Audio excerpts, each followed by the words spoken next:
श्री कृष्ण की अंतिम सांस की अंतिम पीड़ा वहीं से शुरू हुई जब वृंदावन की रास भूमि में राधा रानी ने गोलोक को प्रस्थान किया। उसी क्षण से श्री कृष्ण के जीवन की ढलती संध्या आरंभ हो गई।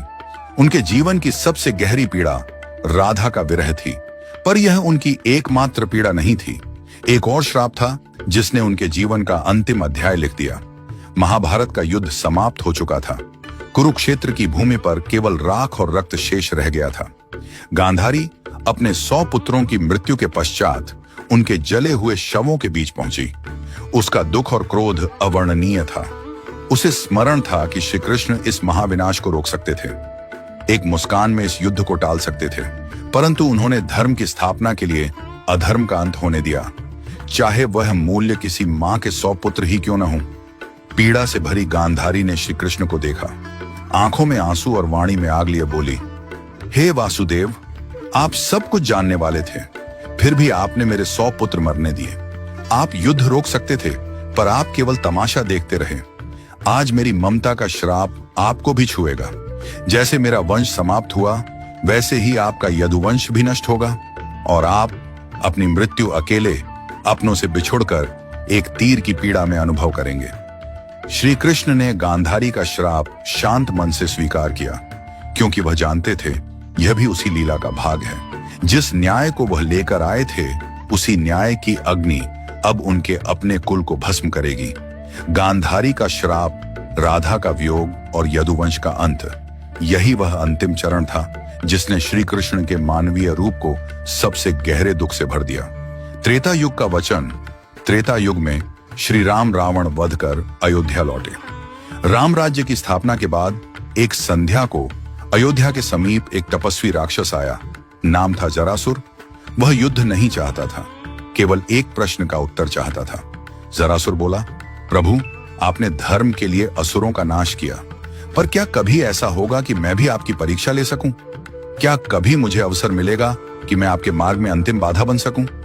राम मुस्कुराए। उन्होंने कहा, जब मैं द्वापर में श्री कृष्ण रूप में जन्म लूंगा, तब तू मनुष्य जन्म लेगा और उसी जन्म में तू वह अवसर पाएगा। तेरे ही हाथों मेरी लीला का अंत होगा। यह मेरा वचन है। जरासुर ने प्रणाम किया। उसे पता नहीं था कि यह वचन युगों बाद एक महान रहस्य का कारण बनेगा। यदुवंश का अंत और अंतिम विरह। समय बदला। द्वापर युग में यह वचन पूरा होने का समय आया। यदुवंश आपसी कलह से नष्ट हो गया। द्वारका उजड़ गई। सब कुछ समाप्त हो चुका था। न सुदर्शन उनके हाथों में रहा, न अर्जुन पास थे, न बलराम, न सुदामा और न ही राधा। अब श्री कृष्ण पूर्णतः अकेले थे।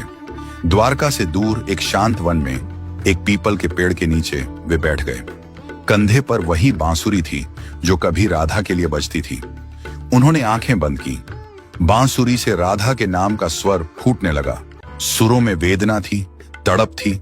राधा गोलोक में बैठी थी। जैसे ही यह स्वर वहां पहुंचा, राधा की आंखों से आंसू बहने लगे। उन्होंने देखा, कृष्ण अकेले हैं। प्रेम का वह ब्रह्म स्वरूप जो संसार को मोह से मुक्त करता है, आज स्वयं विरह में डूबा है। राधा ने हाथ बढ़ाया, पर छू नहीं पाई। गोलोक की रानी भी इस क्षण असहाय हो गई।